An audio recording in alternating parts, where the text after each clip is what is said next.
Okay, so hello everyone. Welcome to this month's presentation.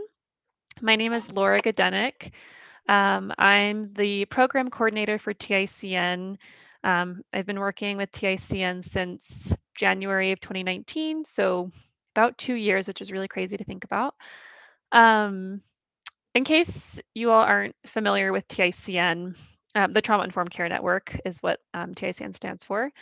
Our main goal is to educate folks in the community, not just therapists, but everyone in the community about trauma-informed care, um, and to provide resources for people and to really network. So we do a monthly newsletter where we, you know, talk about events happening in the community that are related to trauma-informed care. We do these monthly presentations with various speakers talking about various trauma healing modalities.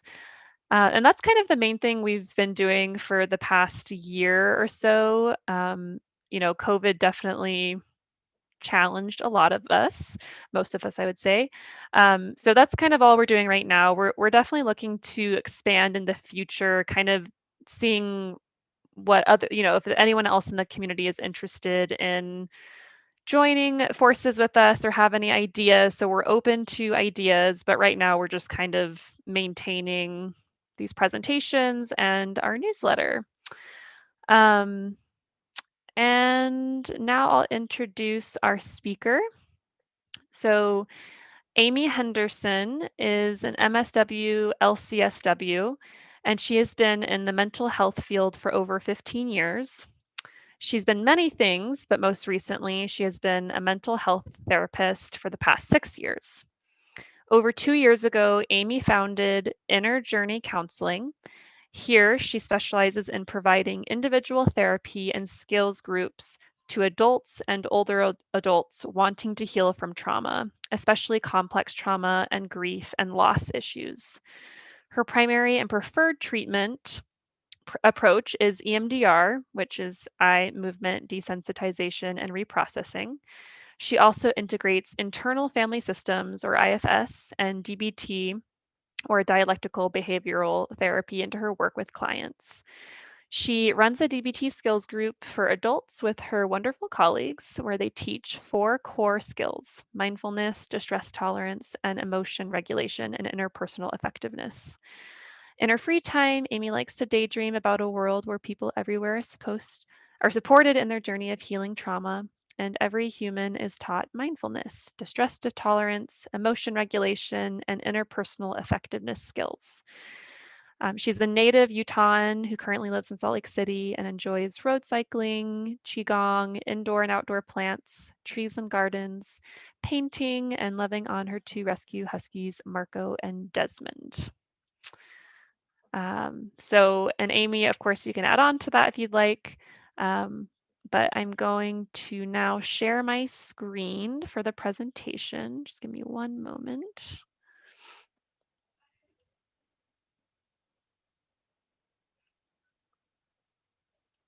Okay, let's see. Can everyone see the screen? Okay. I can see it. Awesome. All right, and I'm going to mute myself and I'll Great. keep an eye on the chat. Wonderful. All right. I'm just going to organize my tiles here, everyone. Thank you so much for the introduction. I'm really excited to be here to talk about EMDR. It is seriously one of my passions. I can nerd out on EMDR endlessly, so I'm really excited to be here. Before we move on to our objectives for tonight, I wondered if you guys would throw in the chat what your experience or familiarity is with EMDR. Have you been to basic training? Are you EMDR certified? Is this your first introduction to EMDR? Do you know only the eye movements piece and nothing else? Tell me what you know about it.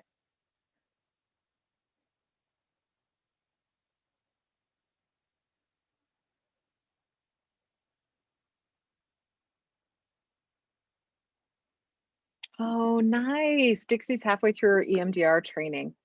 So only the eye movement piece. Yes, you are not alone there. I find that with, I mean, colleagues and my clients and just the general population, if they know anything about EMDR, it's the eye movements. Jen has experienced EMDR and personal therapy. Excellent. So you've got personal experience receiving EMDR treatment and going to get trained later this year. Fantastic. I did kind of the reverse. I had to get my own EMDR therapy after I attended basic training. I was like, oh, I got to do this thing. Kristen is experienced with EMDR. Mona, not a therapist, but heard Dr. Shapiro's presentation, reading and discussions. Amazing. We'll talk a little bit about Francine tonight. Any other experience? We've got a wide range here, which is exciting. Trained, not certified from Gina. Fantastic. Great. Mary says, I don't practice it, but my own therapist does and liked it, had a good personal experience with it. And Chrysler says, I'm a CPSS. Tell me what CPSS stands for. Certified, and no providers who use it and no very minimum basics, but have had a therapist use the calming aspect. Great, great. Certified, thank you. Certified peer support specialist. Fantastic. Haley is trained in EMDR. Good, good. We've got a variety of experience. Is anyone trained in the belief-focused approach through EMDR consulting?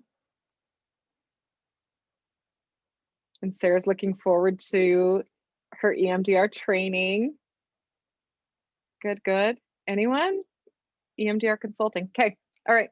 There are a few differences. So I really wanted to focus on giving you an overview and not really complicating matters. There are a few key differences between the model, the belief-focused model that I'm trained in, and the standard protocol that Francine Shapiro developed. So I'll try to point those out as we're going along. So let's go ahead and advance the slide, Laura. Laura has been kind enough to be my slide advancer for me tonight. And let's just quickly go over our objectives for tonight. So beginning with understanding the adaptive information processing, or AIP model, that is the cornerstone of everything that we do in EMDR. Our second objective tonight is to review the 8 phases of EMDR treatment.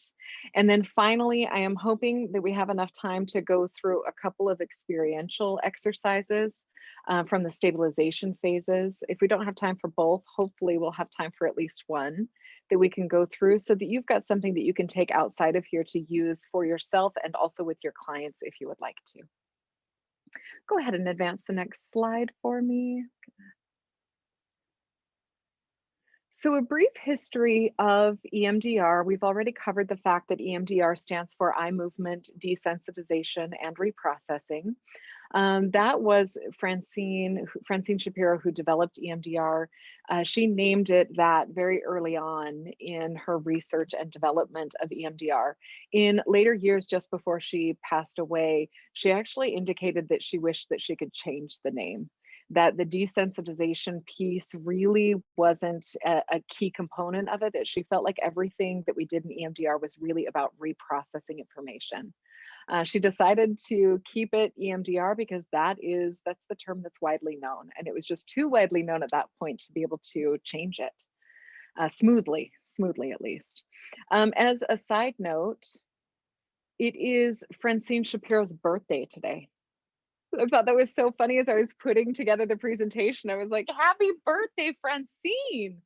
So Francine Shapiro created EMDR, and the birth of EMDR is really a funny and famous and serendipitous story about EMDR's stroll in the park. I'm sorry, Francine Shapiro's stroll in the park.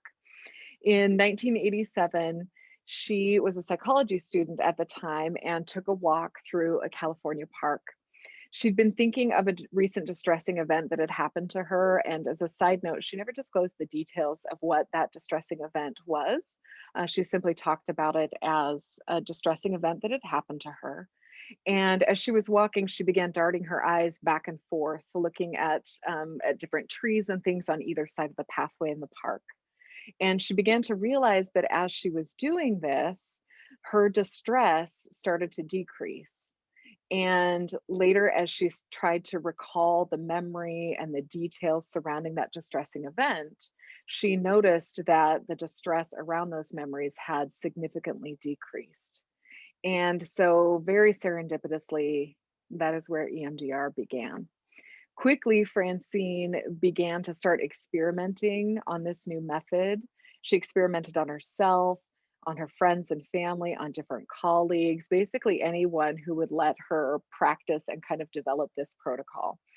She slowly began to create a protocol so that she could then begin to do research on veterans with PTSD. EMDR, in my experience, is most commonly known as a psychotherapy approach that treats PTSD. However, that is only because there is a lot of research on it, and that's really where the research began. EMDR is effective and research based to be used anywhere where there is distress. The basic idea in EMDR is that we're decreasing distress and we're building or growing adaptive beliefs and emotions that people want to keep around. So if you think about it in those simple terms, that really means that EMDR is effective to be used anywhere there is distress or anywhere there is an adaptive belief or adaptive beliefs that we want to strengthen or grow. Which I find every single day in my practice, more and more places to be able to use this. It doesn't have to just be with trauma. All right, I think that's everything on the history that I want to cover. Laura, thank you. So let's dive into the adaptive information processing model. Again, the cornerstone of EMDR treatment. It underpins everything that we do. Like I kind of mentioned earlier, most people in the general population, and even many of my clients, if they know anything about EMDR, they think of the reprocessing stages of EMDR, and maybe that's what some of you were thinking about too. Those are the things, or that is the thing that I think we're most aware of if we know anything about EMDR. So the reprocessing stages of EMDR are where the clinician uses bilateral stimulation. Bilateral stimulation comes in many forms, and we'll talk about that a little bit later. Most commonly, people think of the eye movements, where a clinician is holding their fingers in front of the client's eyes and moving it quickly back and forth, and the client is following the clinician's fingers back and forth with their eyes. The truth about EMDR is that that part is only a short section of EMDR. EMDR is a comprehensive approach to treatment that is made up of 8 phases, all of which are guided by the adaptive information processing model. So it is a comprehensive approach to treatment. And those eye movements or the bilateral stimulation or reprocessing phases are one part of a bigger whole. The the AIP, Adaptive Information Processing fundamentals, are that humans have an inherent drive towards physical and psychological survival. We are constantly adapting to the environment we are in, not the environment we want, but we are constantly adapting to the environment that we are in order to ensure our own survival. A core component of the AIP model is that humans have a natural drive towards healing. And me being a very humanistic therapist and loving me some Carl Rogers, I love this very humanistic approach that we constantly want to drive towards healing, that that's our natural state, this essential kind of goodness of humans. So the basic idea here is that if we think about this physically, if we get a cut on our finger, our body's natural state is to move towards healing that cut. If we get a psychological cut, like encountering a distressing experience, our brain's natural state is to move us towards healing that psychological cut by processing information, absorbing the helpful information, discarding the unhelpful information. As we know, with any kind of wound or cut or injury, there can be challenges with healing, with physical healing as well as psychological healing. If we say break a bone and don't set the bone properly, it may heal incorrectly. If a cut is deep enough, it may need help healing, like it might need stitches, it might need antibiotic ointment, it might need a Band-Aid. We might need surgery. The same idea can be applied to psychological cuts. There can be challenges with healing psychological wounds. A stressful event can occur, and we don't have access to our support system, which we know is a huge help to the natural psychological healing process. Or maybe there is a chronic stressful event, case in point, a pandemic that keeps us in a state of ongoing psychological distress with no or very few times of actually being able to come back into a rest state to process information adaptively. So we might hit some of these barriers. A lot of times, what I see with my clients is they encounter a trauma that's so distressing, it just completely overwhelms their ability to cope with it, and they need extra support processing that information to move through the trauma effectively. According to the AIP model, pathology happens for our clients when these challenges or barriers prevent the brain from engaging in its natural healing process. And we have these long-lasting disturbances and distress that remains. In these cases, this is where our clients need help to once again unlock the brain's natural ability to heal psychological wounds. And this is one of my personal favorite parts. You know what, you can just go ahead and count every time I say this is one of my personal favorite parts about EMDR. I'm probably going to say it a lot. This is one of many parts that I love about EMDR, and I love explaining this to my clients because it really shifts the power of healing from me to them. I am a guide here, and I have a skill set that can help them unlock their brain's natural ability to do this work. And I think that can be really extremely empowering to our clients, that they are doing this and their brain and their body has what it needs to be able to heal from this. They may just need a little support in doing that. So the second fundamental component of the adaptive information processing model has to do with how humans remember things and how humans learn. So a brief overview, and then we're going to go into a little bit more detail with some concrete examples, which I think will be helpful. So to this kind of second bullet point or arrow here, the arrows underneath that are just kind of a little summary. So we're going to go into more detail, so just hang tight with me. So memories are seen as simply information stored as a network of neurons that fire together in the brain. Memories are stored as sensory information. So images, sounds, smells, tastes, and touches. They're stored as emotions, as body sensations, and as core beliefs. There will be more on all of that later. I just wanted to introduce that concept here. So basically, information comes into the brain as completely raw data in our working memory. Our brain consolidates the information and stores it in long-term memory until we need to retrieve the memory again. Once the information is retrieved because we need it, then it's placed in working memory where we update the information with new information about the present moment. Once we update that memory with new information from the present moment, our brain consolidates the memory once again and sends it back to long-term storage until we need it again. So let's go ahead, Laura, and advance the slide. We are going to talk about this in terms of a Word document to help kind of solidify and make it a little bit easier to understand, because I think it can get very complicated. So at the top of your screen where the number 1 is, that is where we're going to begin. And we're going to imagine that memories and information are like a Word document. And at the top of the screen, we create a blank Word document from an experience in the computer's working memory. Then going on to number 2, our brain keeps the information that is valuable and adaptive, and it's going to discard the information that is maladaptive or information that's just not necessary. The brain then hits Control S to save it. This is called memory consolidation. And the brain stores it on the computer's hard drive or the long-term memory until it's needed again.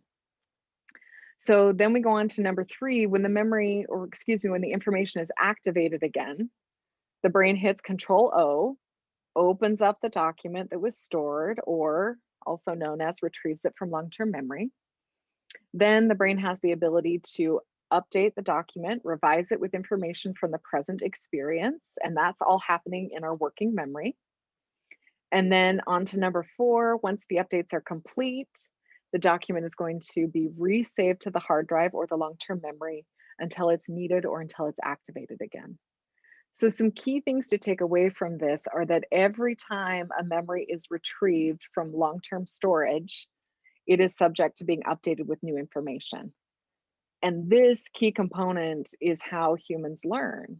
We're always basing our current circumstances or information, we're always basing our current circumstances on information from the past. Our past experiences are constantly being retrieved from our long-term memory and being updated with new information from the present moment. So as I like to tell my clients simply, the past is always present. And this is the reason why, because this is how humans learn.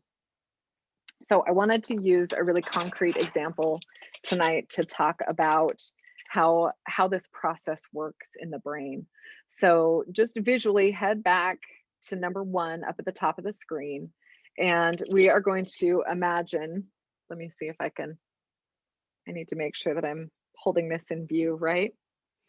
You're going to imagine that this is raw data coming into you. Hopefully everybody can see that this is a spoon. So we're going to imagine that this is the first time that we are encountering this item, and we learn that this item is a spoon. So we've just started at number 1. We've just created a Word document with raw data. So for memory consolidation, I'm going to save this. I'm learning that this is a spoon. I'm also learning that it's really helpful for eating soup. So we're consolidating memory here. I then save that information in long-term memory and until I encounter something that reminds me of the spoon or until I need this information again. So maybe this memory gets activated because I'm about to eat soup and I remember that I need a spoon, or I see something like this. Make sure I'm holding this. I see something like this, and this thing that is slightly different than the thing we saw before. Even though it's slightly different, it still reminds me enough of a spoon that I, number 3, hit Control O and open up this document from my long-term memory that I labeled spoon.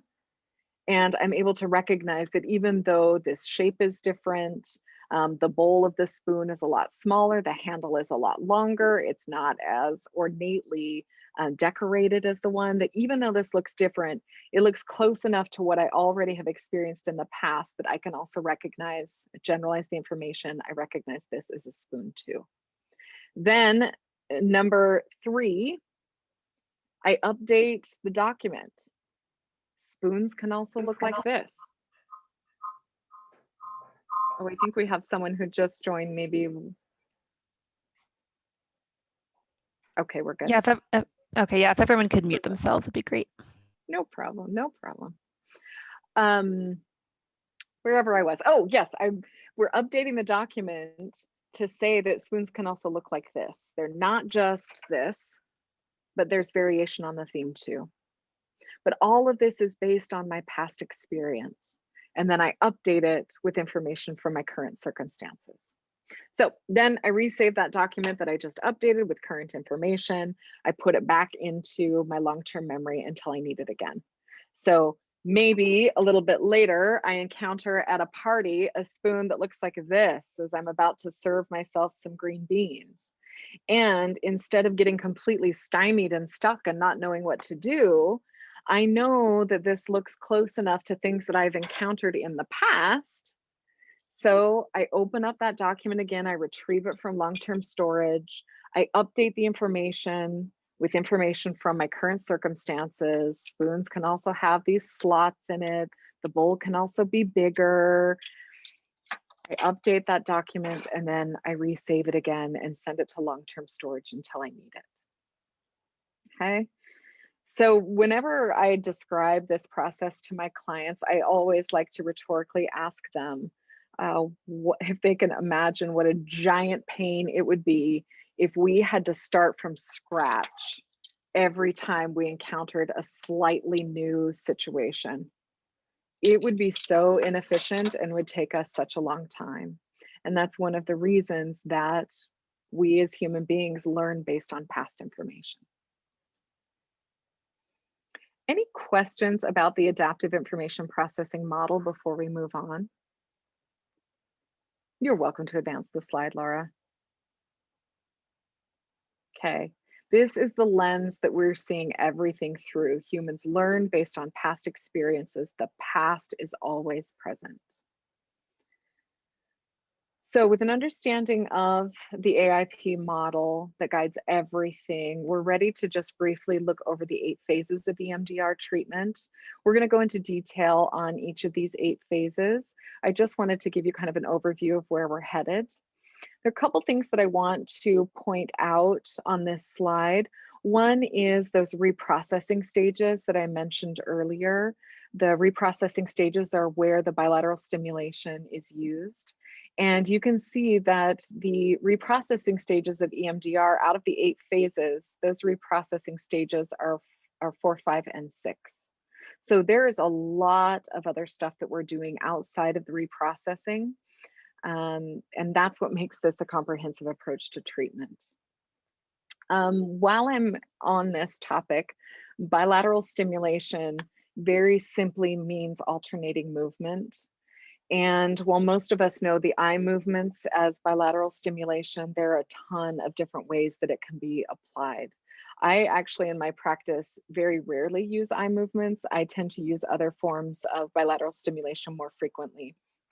So a couple of alternative options or other ways to apply bilateral stimulation is tapping alternatingly on top of clients' knees or on top of their hands. There are also headphones that you can put on, and there's a sound, like a clicking sound or a tapping sound that will sound alternatingly in clients' ears. Mine and my client's favorite tends to be the buzzers that they hold in their hands. So they're just these little paddles, and there are lots of variations on this theme. Little paddles that they hold in their hand, and there's a vibration that happens alternatingly from hand to hand, and you can adjust the speed, make it faster, make it slower.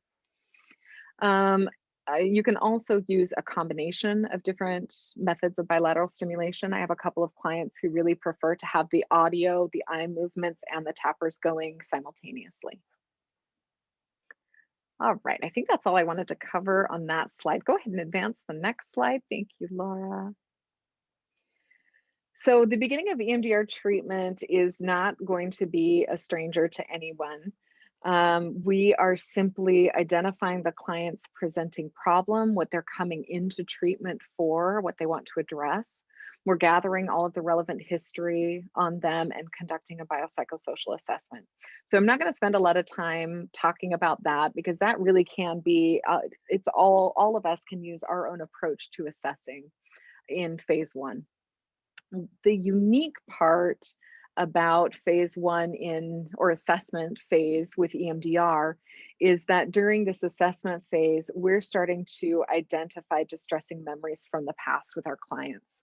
We're also starting to identify any present or future distressing memories that are contributing to the client's presenting problem. So a note here that I wanted to mention is that developing what's called the target sequence plan, which is essentially what I just described in a nutshell. Developing the target sequence plan during phase 1 is unique to the belief-focused approach that I was trained in. In the standard protocol that was developed by Francine Shapiro, the target sequence planning is usually done in phase 3, which I'll mention when we get there as well, but I just wanted to note that here. So before we go farther into developing a target sequence plan, I wanted to just highlight something that I mentioned earlier that I warned you we would be coming back to, that memories in human beings are stored as sights, sounds, smells, touches, and tastes, so sensory information. Memories are also stored as emotions, as body sensations, and as beliefs. So that package all together, emotions, body sensations, sensory information, and beliefs, creates a memory. So in EMDR, we are constantly looking for disturbance areas in any of those things. Disturbance in beliefs, disturbance in emotions, disturbance in body sensations, disturbance in sensory information. And this is what we're looking for in assessment to help us really develop a plan for treatment. And before we go on to target sequence plan, I want to touch on negative and positive beliefs first. So go ahead and advance the next slide. So we're going to take a little detour here, and then we're going to come back to phase one to talk about target sequence planning. So you will hear me use the terms negative belief and positive belief exclusively. Again, that's because that's what it's called in the belief-focused approach that I was trained in. In Francine's standard protocol, they are called negative cognitions and positive cognitions. So you might hear me use them interchangeably, but I tend to, just because of my training, say negative beliefs and positive beliefs. So EMDR breaks down beliefs or cognitions into two basic categories, negative beliefs and positive beliefs. Negative beliefs are the words that represent disturbing or distressing memories, including emotions and body sensations. So essentially, it's just the verbalization of those distressing memories that our clients have. Positive beliefs, on the other hand, are the words that represent the adaptive or the helpful memories, or the helpful emotions, or the helpful body sensations, or a combination of all of those things. Heading back to some key features about negative beliefs. Negative beliefs have three main features, so we're looking for these things as we're assessing this with our clients. Number one, they're objectively untrue and irrational. Most often what I find is that they're not patently untrue. What I find is that most of my clients' negative beliefs or their negative cognitions are distortions. So it's either exaggerated, it's catastrophized, and that's what makes it objectively untrue. So instead of a belief like, there are people in the world I can't trust, which is true. There are people in the world that I can't trust. Instead of that, a lot of times what happens with my clients when they have a trauma is they generalize it to everyone. I can't trust anyone, or no one is trustworthy. Everyone is out to get me. Everyone wants to hurt me. So these exaggerated, distorted, and catastrophized beliefs. The second key feature about a negative belief is that they are either about self, a belief about who I am, a belief about the world that I live in, or a belief about what I can reasonably expect from other people. Most often I find once I get down to the corest of core beliefs with my clients, it most often is a belief about self, something that has changed and distorted their view about who they are. The third key feature of a negative belief or negative cognition is that this is a belief that the person holds in the present moment. It is a now belief. It is a belief that feels true now. Even if it is linked to a memory that happened way, way, way in the past, it's a negative belief if they still believe it in the current moment. And that's what creates the disturbance now. If they believed it then, but then as time went on, they were able to process the information and they don't really believe it now, that's not a negative belief that we need to go back and reprocess. It needs to be something that they still feel it holds true now in the present moment. All right, let's go ahead to the next slide. I wanted to give you some examples of negative beliefs. In the standard protocol, this is something that I learned after my basic training. The belief-focused model really takes a developmental approach to negative beliefs. What I found as I was learning EMDR was that the developmental approach was so complicated to me that I could not hold all of the information in my brain and everything else I was supposed to do in EMDR. And I really gravitated to the standard protocol's approach to categorizing negative beliefs because I could remember these three things. So in the standard approach, negative beliefs generally fall into one of three categories: responsibility, like I have to be perfect, I am worthless, I am unlovable; Safety and vulnerability. It's not safe to feel. I'm not safe. I can't trust anyone are examples there. Or choice and control. I'm trapped. I'm stuck. I'm powerless. I'm out of control. I could generally keep those 3 words in my brain, and it helped guide me in figuring out as I'm trying to decide with my client what the negative belief is. I could immediately say, oh, okay, sounds like we're in the responsibility category. Oh, sounds like we're in choice and control. And it really helped guide me. So in EMDR, one of the things that we're always looking for is the negative beliefs, and that is the source of disturbance for our clients.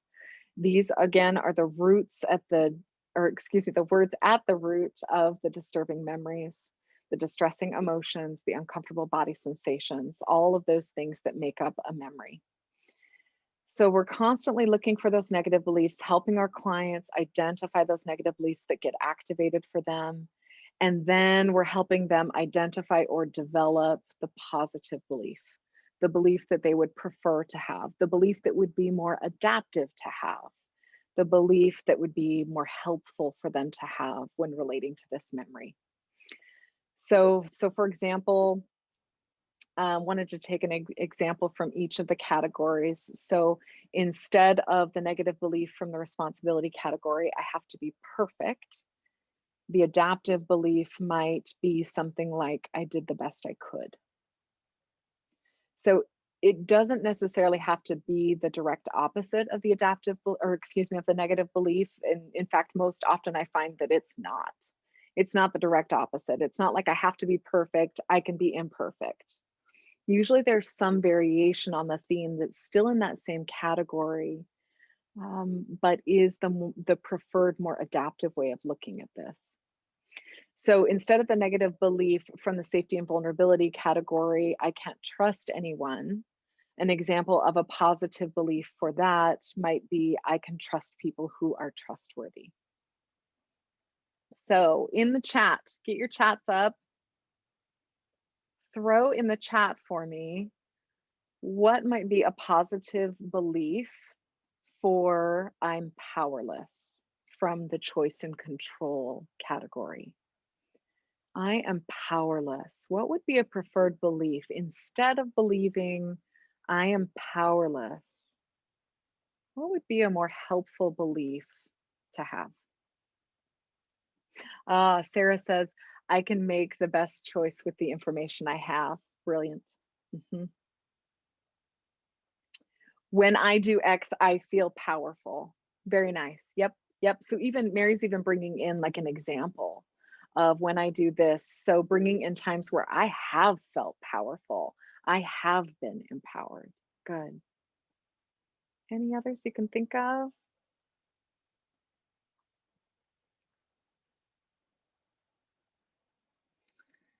Dixie says, I can learn and do things. I gain better experience and feel comfortable about myself.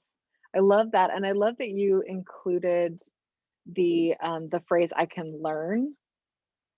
That's often something I will throw out there to my clients as a way to kind of start the sentence, especially if they're having a really hard time developing a positive belief, which most of my clients do, because that's not the belief that is activated and active in this moment.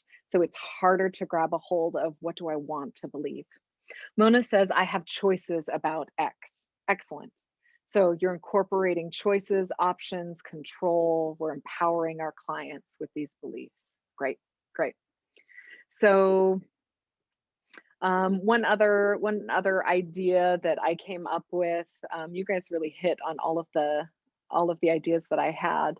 One that I came up with additionally is I can control my responses and reactions. So really bringing it from this external locus of control to this internal empowerment. Mary also says, I don't have a lot of power in this situation, but the power I do have, I am acting in a way I am proud of. Very lovely. I like that a lot. And I can see how so many of these are really specialized. Like you can get so specialized and so personalized for our clients. And I like that so many of these have words that I think would be unique to our clients, because we really are looking for the words that make the most sense to our clients. And that's one of the differences between going after the negative belief in my belief focused training and going after the negative cognition. Is the negative belief one of the key elements about a belief versus a cognition? Is that it really is a felt sense in the client. I often half joke that I know that I've hit the negative belief with a client if the waterworks start, or if there's a physical response like, oh, okay, there's the felt sense. Like we've really tapped into this deep seated experience and belief that you hold. All right, I think that's, oh, great. Gina says, very simple, basic, I have options. Fantastic. Yes, that's wonderful.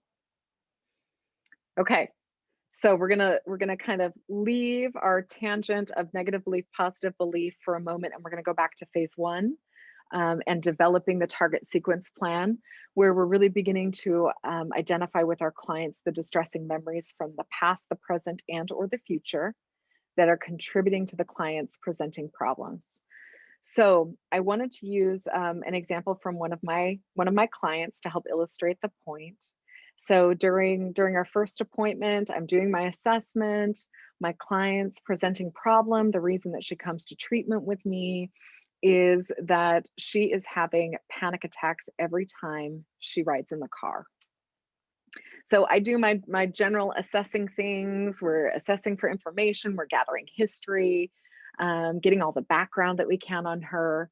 And for EMDR and specific to get to the target sequence plan, I'm editing all of that extraneous stuff out that we did. And I just want to guide you through how I helped develop the target sequence plan for her.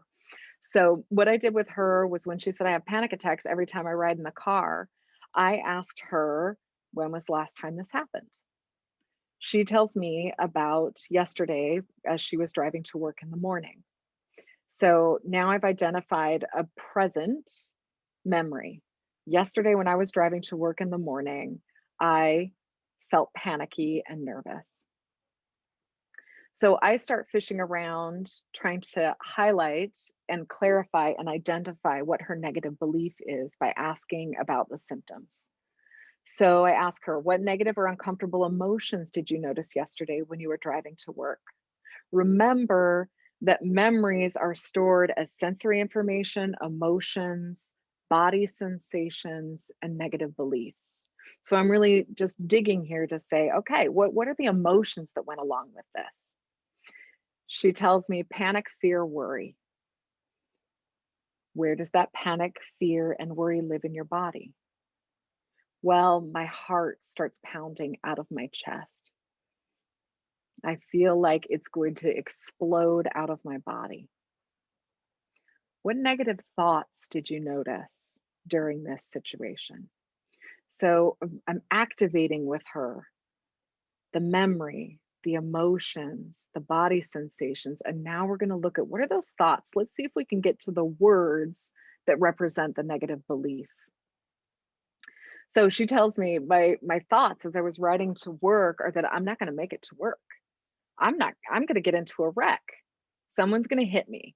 There are so many dangerous, irresponsible, stupid drivers out there, and they are all out to get me. So can you see how we're already starting to get at the client's negative belief?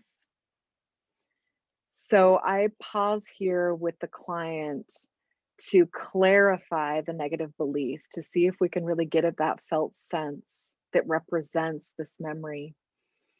And I ask her, and usually I will preface this with my clients by saying, okay, I want to dig around here and see what's here. And I'm going to kind of ask the same question repeatedly just to see what's going on. So I want you to assume for a minute that it is true that someone's going to hit you on the car ride to work, and that there are so many irresponsible, dangerous drivers out there. I want you to just assume that that's true for a moment. What does that mean about you? Or maybe it means something about the world you live in, or maybe it means something about what you can reasonably expect from other people. Usually, if I spread it out like that, my clients can grab onto one of those things. It's not really about me. I say, I don't know about the world. You know what it is, though? It's really that other people are out to get me. Okay. So assume for a moment that other people really are out to get you. Just assume that that's true. What does that mean about other people if they're all out to get you? And she tells me, I can't trust them. So throw in the chat, which of the 3 categories of negative beliefs are we in here? I can't trust them. Are we safety? Are we control? Are we responsibility?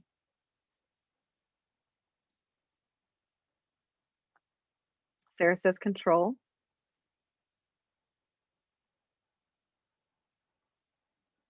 Mona says safety. Good. Haley says safety.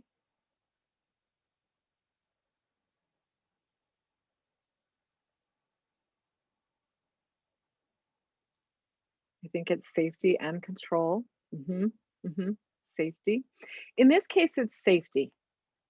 I want to say that there are times when the phrase "I can't trust them" ends up being about control. Could end up even being about responsibility. And if I'm ever unsure, I will just keep asking, what does this mean? Tell me what this means. And then I can start getting a better picture of what category Que we're tiene in. la otra cosa. Que tenía la otra. ¿Ah? No se necesita. Sorry about that, guys. Another way that I can also clarify what category of negative beliefs we're in is when I get to the positive belief, because sometimes if I think we're in the safety category and then the positive belief has nothing to do with safety, it has everything to do with appropriate responsibility or empowerment and control, then that gives me a good idea that actually the negative belief is maybe in a different category other than safety. Okay. So now I've really clarified with the client what the negative belief is. I can't trust them. And we've identified a present target memory that activates that negative belief. I can't trust them. So next, what I want to do, if you'll advance to the next slide. Next, what I did with her was dug around to see if there are future memories and or past memories that are in this same network, this same negative belief. So simply put is, are there any future memories or past memories that activate this same negative belief? And those are going to be the groupings of neurons that are firing together, and that is a network of memories that can be reprocessed. So the next thing I ask her, we've got the negative belief activated. She's in the moment with it. She's feeling it. And I ask her, listening to those emotions, listening to your body and where you feel that, and that negative belief, I can't trust anyone. I want you to think back about a time, and forgive me, I did not say back because that would have led her to past memories, and she actually went to future memories. I said, where else have you experienced a similar feeling in your life? And she immediately came up with a future memory. She said, now that we're talking about it, every Friday afternoon when I get off work, I start feeling this way. My boyfriend does all the driving on the weekends when we're off work together. And I definitely notice that my panic starts getting worse when I'm starting to get ready for the weekend and I'm anticipating that I'm going to be in the passenger seat because he does all the driving. And my panic gets much, much worse when I'm not the one who's driving. When he's driving, it is so much worse. So now we've identified a future memory. And future, just because it's future doesn't mean it can't activate the same negative belief systems. The brain lays down memories, future memories the same way. So now we've got this future memory of Friday afternoon, I'm going to be in the passenger seat and I can't trust other people. Go ahead and advance the slide. So this with her is where I start to dig around for past events. So she's still got that memory activated. And I ask her, if you scan back through your life, if you float back throughout your life, is there are there any other places where you felt a similar way? And she immediately brings up a year ago when she was an adult and was in a car accident. So now we've identified a recent past memory. And I ask her, go ahead and go to the next slide, Laura, thank you. And I ask her, if you keep scanning back through your life, are there any other memories that make you feel a similar way? Maybe the first time in your life you remember feeling this way. And what I'm doing here is I'm trying to elicit what EMDR calls the touchstone memory, which simply put is, well, at least I like to describe it as the birthplace of the negative belief. The memory that gave way, that created, I can't trust other people. So this client proceeds to tell me about a time when she was 8 years old and her mom ran over her with the car. She says, my dad was out late again. My mom was angry with him. She'd been drinking, of course, like she always did. And she got this idea that she was going to go out looking for him in the car.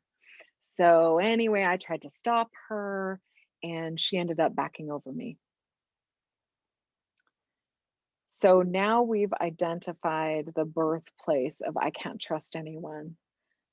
Because if you can't trust your mom early on at 8 years old, who can you trust? So her brain generalized this information to the world at large, to people at large. So my next step here is to help her identify the belief that she wants, her positive belief. So I asked her, instead of believing I can't trust anyone, what would you prefer to believe? What would be more helpful, more reasonable, more adaptive for you to believe? And after much ado and going back and forth, which is, again, not uncommon with positive beliefs, they are challenging for most clients to identify. My client chose the positive belief, I can learn to trust people who are trustworthy. So now we've got in phase one, we've assessed our client and we have developed this map, this guide that is going to help us with reprocessing information, helping alleviate the presenting problem that our client came to us with, that she's having panic attacks every time she rides in the car. Perfect. Yes, go ahead and go on to the next slide. Thanks, Laura. You read my mind. Okay, so now we're going to move into phase two. Phase two of the 8 phases are all about, this is all about making sure that our clients have adequate coping skills and tools, healthy ways to be able to deal with distressing things that come up. We especially want to make sure that they have ways to regulate their emotions and to affect shift. And we want to make sure that they're able to do that both in session with us while we're reprocessing these memories, and that they've got tools to stabilize and affect shift and emotionally regulate in between sessions. Because when we begin reprocessing, we're stirring stuff up and it can become rather distressing for our clients. So we need to feel confident that they've got enough tools and skills to regulate their emotions inside and outside of our office. I'm sorry, Jen asked a question and it looks like it was several minutes ago. So I apologize for just noticing this. Jen says, is it important to identify the correct category? I think this was when we were talking about the negative belief categories. I think the simple answer is I try not to get too hung up on it. I use it as a guide. It kind of helps me as I'm helping guide my clients to a helpful or guide my clients to identify the negative belief and then guiding them to identify their positive belief. But I try not to get too hung up on it. And I usually don't tell my clients which category we're in. So back to phase two, preparation and stabilization.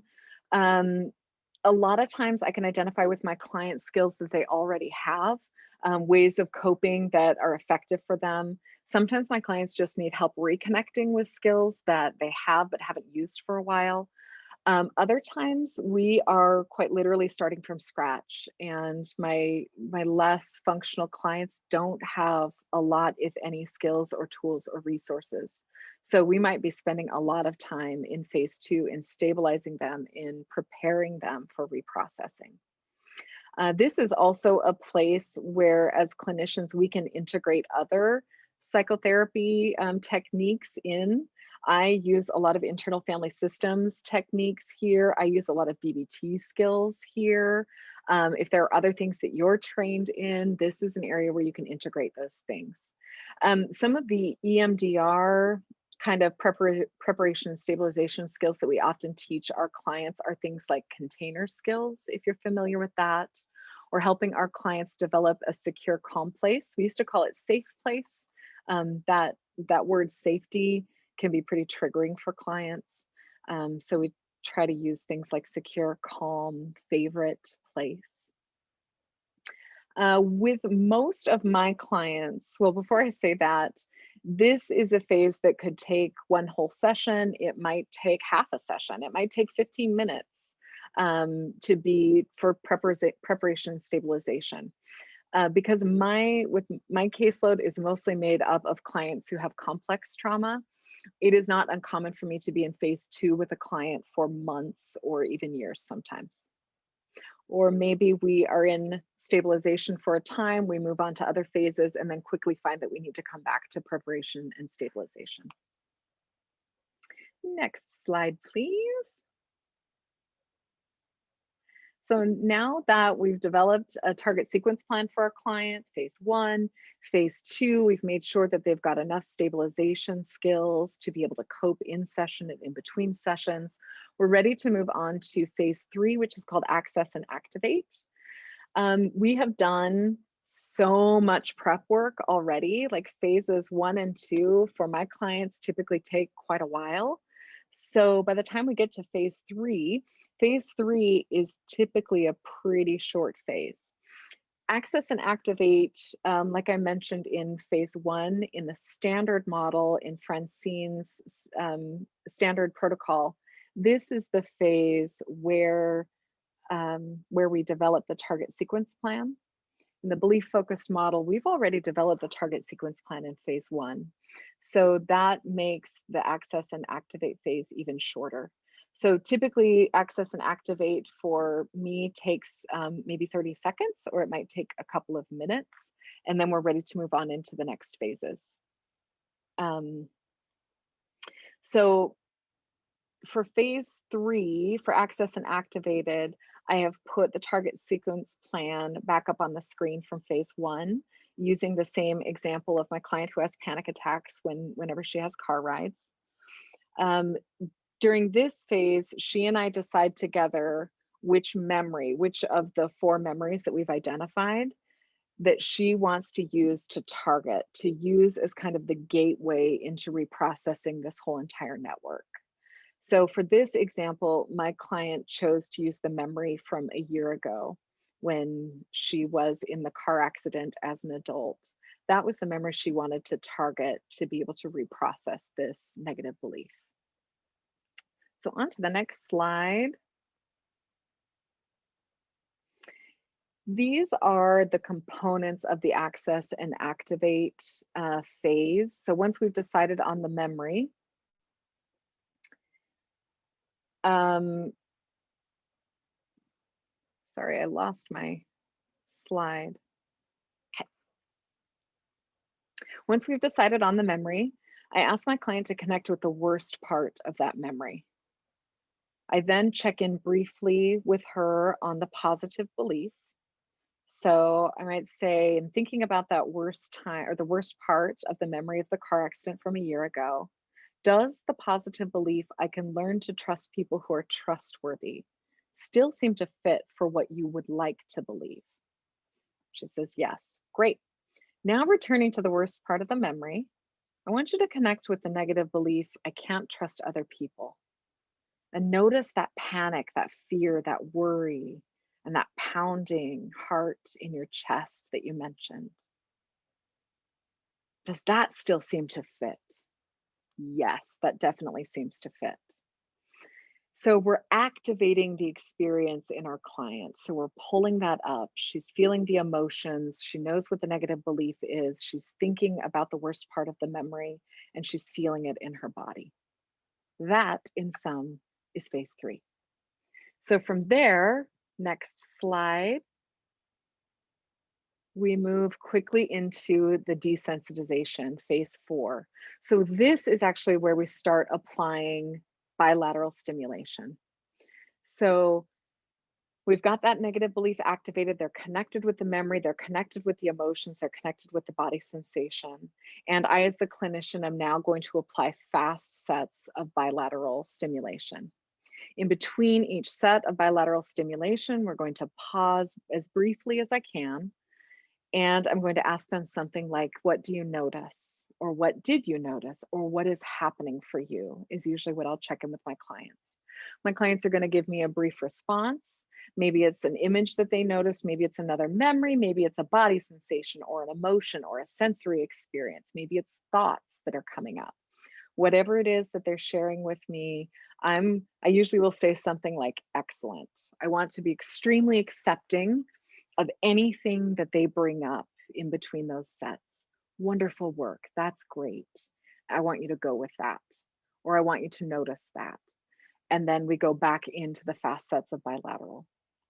So we are going to continue doing those sets of bilateral with those check-ins, with that, go with that, or notice that, until the distress is completely gone or significantly reduced.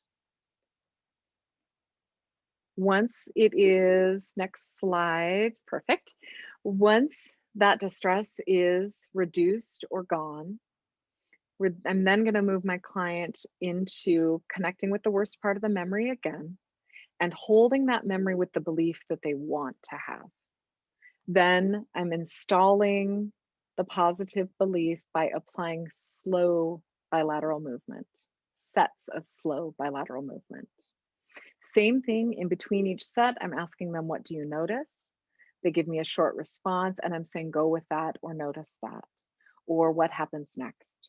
Slow sets of bilateral movement. I'm going to continue those slow sets of bilateral movement, checking in with them periodically until they fully believe the positive belief. There are a few number scales that we get, some subjective reports that we get from the clients here.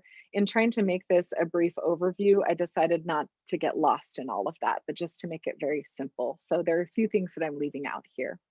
So essentially, in a nutshell, we use fast bilateral movement to decrease distress and slow bilateral movement to grow, develop, install, create the positive belief that we want to keep around. So after the client has reduced the distress completely, they have built the positive belief up to the point that they fully believe it, we're now ready to go into phase 6, the body scan. And this is a way for us to see, is there any leftover distress that we didn't clear out left in the body that we need to clear out before moving on? So have my client hold the worst part of the memory in their mind with that positive belief again, do a body scan head to toe. Are there any uncomfortable body sensations that you notice? If there are any uncomfortable body sensations that they notice, I'm going to apply fast sets of bilateral stimulation until the body sensations are calmed down or until they're at least neutral. And that is a way for us to ensure that we have cleared out all of the distress that remains. So that piece, those 3 phases, and the reprocessing parts of the phase where we're using bilateral stimulation. We're ready now to move into phase 7, which is closure. So this is a place where we can help the client use stabilization skills or deep breathing so that they can calm if there's still distress left, so that they can bring themselves back into the room, back into their body. And it's also a time for us to debrief. What was that like for you? Maybe to integrate some of the things that came up in between the sets. Sarah has a question. How do you connect positive beliefs to, say, maybe rape or witnessed murder? I know that's extreme. This is a great question. I think it's a really great question. I'm interpreting from this question that it's like, how can you have a positive belief, or how do you help a client create a positive belief when there's something so heinous that's happened? If I'm not interpreting that correctly, please let me know. In those, okay. In those situations, I sometimes will avoid using the word positive belief, because I think the way that we're using that phrase in EMDR is not like a belief that has to be about sunshine and kittens, because that's not always applicable. That's not always the adaptive belief that's going to be helpful, especially in extreme situations like this. So really quickly, I might do some things with my clients, developing positive beliefs, like maybe it's around safety. Maybe the negative belief is in the safety category. So I might help them develop a positive belief that's like, it's over. That is over. I am safe now. Or another safety favorite for my clients in situations like this are, I can begin to learn to feel safe when I am safe. So I don't want to turn off my client's ability to detect danger. Okay, perfect. Oh, I'm so glad, Sarah. I don't want to turn off their adaptive ability to detect danger. I just want them to be detecting danger at times when it's helpful to do so. And what happens with so many of our clients is that they've generalized it to everything. So I can't even feel safe when I am safe. I am in fight or flight or freeze when I am safe. And also I'm in fight, or freeze when I'm not safe. So it's helping them come back to an adaptive place. Thank you for that question, Sarah. That's a great question. Okay, so back to phase 7. So we're really closing this up. We're wrapping this up, trying to put a nice tidy bow on it for our clients at the end of the session. And then we move into phase 8, which is our last phase, which is reevaluating. So these are times I put some of my favorite questions to ask my clients to kind of reevaluate where things are at. I like to check in with the memory that we started with to see what they notice about that memory now. And this is really a way for me to gauge what has shifted, what has changed, if anything. And then where do we need to go from here? So I often will ask my clients, if you connect with that memory, what do you notice about it now? And some really common responses that I'll get are, well, I notice that it's still there, but weirdly, it feels farther away. Like I can still see it, but it's not quite like right up in my face like it used to be. Okay, that really indicates a shift. The memory's there, but it's farther away from me now. Another question I like to ask is, when you feel into the negative belief that we started with, what do you notice about that now? One response I got just recently that I thought was fun when I asked that question was, it kind of seems silly now that I really believed that like 45 minutes ago. It really doesn't feel true anymore. Again, there's a shift now. Another question I like to ask for reevaluation is, when you connect with that positive belief, what do you notice about it? And a lot of times I'll get responses about how it's different. It has evolved. Maybe the words are a little bit different now. They feel like it's easier to access that positive belief. So it's more fully believed. That maybe I could learn to trust other people, or maybe there are even people that I do believe, or excuse me, that I do trust. So again, we're noticing a shift in that positive belief. It is growing stronger. All right, so that is a client example when it goes textbook. As a side note, it never goes textbook for me. So honestly, often we're all over the place. I can count on one hand the times when I've been able to get my clients distress down to neutral, or distress down to nothing. So it doesn't always happen that way. There's lots of variability. This is just when everything goes according to textbook, which my clients don't. So, and your clients probably don't either. So go ahead and advance that next slide. So I just wanted to throw up another review of those 8 phases that we just covered. And you can see some of the phases last a lot longer. There's a lot more to them than maybe phase 3, the access and activate. Or maybe phase 7, maybe closure sometimes is just having my clients feel their toes inside their shoes, stretch their hands, and open their eyes and reconnect with me. Sometimes that's all the closure my clients need. Okay. And let me see if there's anything else I wanted to cover. Are there any questions that you have for me?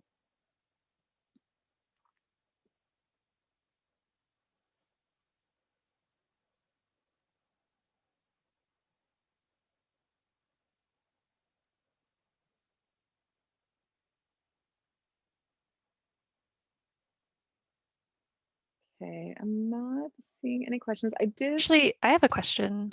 Yes. So what is the difference between this type of EMDR versus the regular one, I guess? The standard, The yeah, standard, the standard yeah. type of EMDR.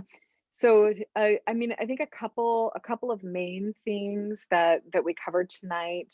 One is that we're developing the target sequence plan during the assessment phase, during phase 1.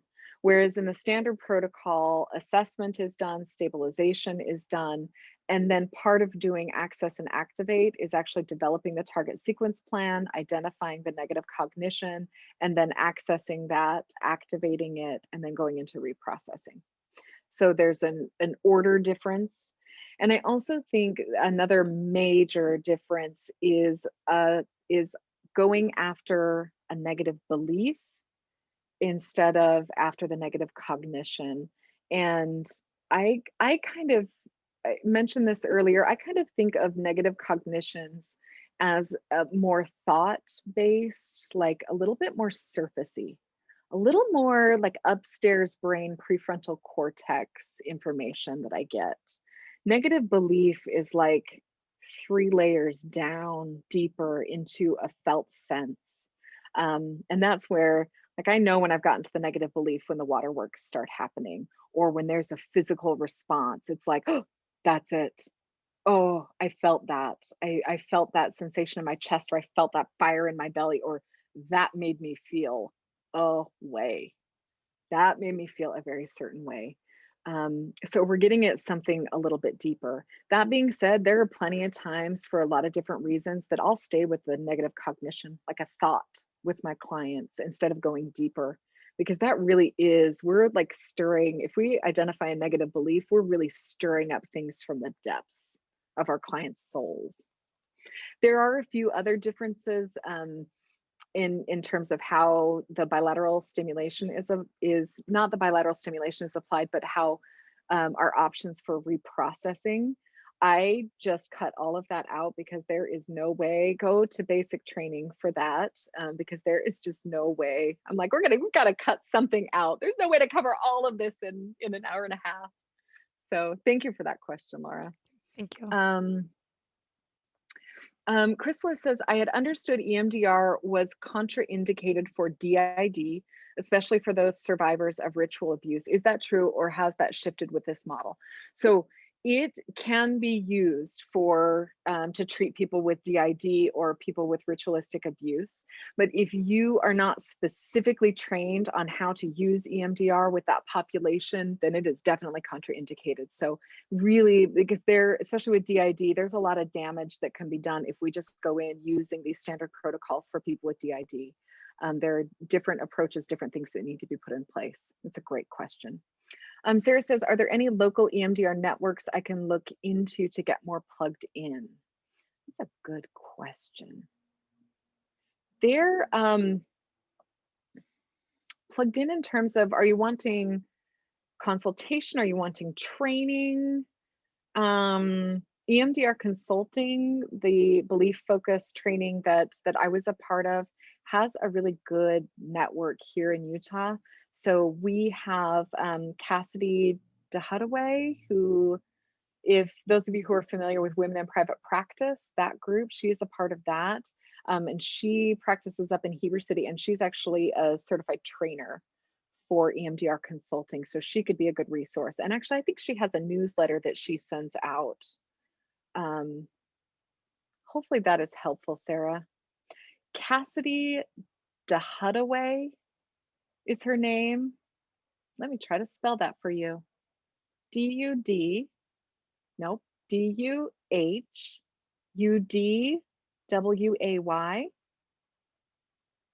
She is easy to find on Psychology Today. She has short hair and it's always some fun color like green or blue or pink.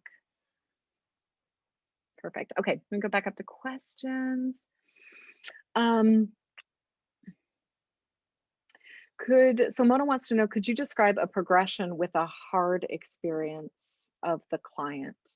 Mona, can you tell me a little bit more about what you mean? Progression with a hard experience of a client? Do you mean progression through the phases, progression in treatment, maybe progression through reprocessing? And I'm going to move on to Dixie's question. If a client can't remember a childhood experience, is there a way to draw that out better? Absolutely. So because memories are stored as sensory information, so it might be images, sights, it's images and sights are the same thing. Images, sounds, smells, tastes, touches. They're also stored as emotions. They're also stored as body sensations. You can use any one of those areas as kind of an entry point into the memory. So I have plenty of clients who don't have explicit memory of the event, but their body holds the memory. They have a certain body response when they get triggered by X. We can reprocess that information. We don't have to have explicit memory. If that's something that you're interested in, I would recommend the book by Sarah Paulson called When There Are No Words, because she uses an EMDR approach for memories that are more implicit or when people don't have explicit memory of a trauma. Sarah, thank you. Sarah says, I absolutely love, in all caps, the way you presented this. Thank you, Sarah. I'm glad that this was helpful for you. Jen says, my questions are around how to learn more about this model, books you'd recommend or trainings. So EMDR consulting through Roy Kessling, Kiessling,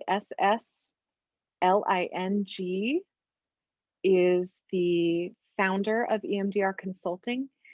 He is the one who created the belief-focused approach, and he trained under Francine Shapiro and has been in the EMDR world for years. He has chapters in several of the EMDR books that I have. One of the chapters he wrote is Robin Shapiro's EMDR Solutions book, the first one. He has a whole chapter that he wrote on developing adaptive beliefs for clients. So I would highly recommend. I mean, I'm of course partial to EMDR Consulting's approach. I love it. It fits really well with my style as a therapist. And so I highly recommend them. You can look on EMDRIA's website. So EMDRIA, that's the EMDR International Association. It's the body that is over EMDR. And they have lots of different resources and list a lot of different EMDRIA approved basic trainings and things like that. They also have different workshops and things that you can take. Let's see. Oh, books, Jen, as well. I have, so in my slides, I've given Laura my slides. So if anybody is interested in those, she can kind of disperse them out. And one of my final slides has screenshots of two books that I recommend. Both are by Francine Shapiro. One is a guide for clinicians, so it's a lot more technical, called, now I can't remember the title. I'm only seeing the book in my brain. One more. There we go. So eye movement desensitization and reprocessing therapy by Francine Shapiro is really for clinicians. The one on your right, Getting Past Your Past, is good for clients and clinicians. Francine also wrote this one, but it's one that I recommend my clients read all the time. I also love The Body Keeps the Score. Okay. Mona says, okay, so this is a clarification on the question that Mona had asked. So maybe the phases with sexual trauma from child or adult memory, may not have time for this. Also wondering about first responders using EMDR. So first responders being able to administer EMDR or being able to receive EMDR or using it. Mona, I think this question might be a little more in depth than what we have time to go into tonight. The first thing that comes to my mind with your question is, in really complicated cases, I like to really titrate the reprocessing work that we do, and that really is a whole big area of work to do. So maybe I parse out and take little bites of memories or little bites of traumas, even little bites of the bites of memories. And we'll reprocess those tiny little portions first instead of accessing a whole entire network and reprocessing that at once, because that can be extremely overwhelming for our clients and throw them outside of their window of tolerance. So I hope that that's at least enough of an answer for you now. Mona, if you want to email me or call me, I'd be happy to talk with you more about that and maybe go into more detail if that would help. Sarah says, have you heard of Jamie March? Mariach, did I say that right? She has a book called The 4 Phases of EMDR. No, I haven't heard about that book. Thank you for that. I'm taking notes. Okay. Thanks, Sarah. I always love adding books to my bookshelf that I have all the best intentions of reading. You know, my 500 books on my shelf. Okay, I know we're running short on time. One thing that I didn't get to, but I have a resource for you. I was afraid that I would not get to the part where we could actually do an experiential exercise. So what I've done in the slides is on EMDR exercise 2, building adaptive self-beliefs, I have included in the notes section my script for how I do this exercise with my clients and with myself for that matter. So you've got my words there, starting from the very beginning of kind of how I simply describe it to my clients. And then walking through how to use slow bilateral movement to help build an adaptive self-belief with our clients or with our colleagues or with ourselves for that matter. This is something, slow bilateral movement is something that can be safely used outside of a therapist's office.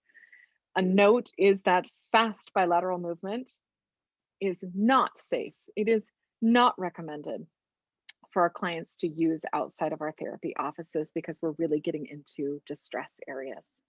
Sarah, thank you for dropping that link for that book. Thank you. Thank you all so much. My contact information is here. Please feel free to reach out to me if you have questions. Yes, I'd be happy to answer or talk more with you. Thank you so much for presenting. That was great. Laura. Yeah, and I just wanted to reiterate, so for those who came late, if you are looking for a CEU, I think actually the best way right now is if you emailed me at ticnutah@gmail.com. I got everyone from the beginning who gave me their emails, but if you could just shoot me an email that you're looking for a CEU, I'll send that along.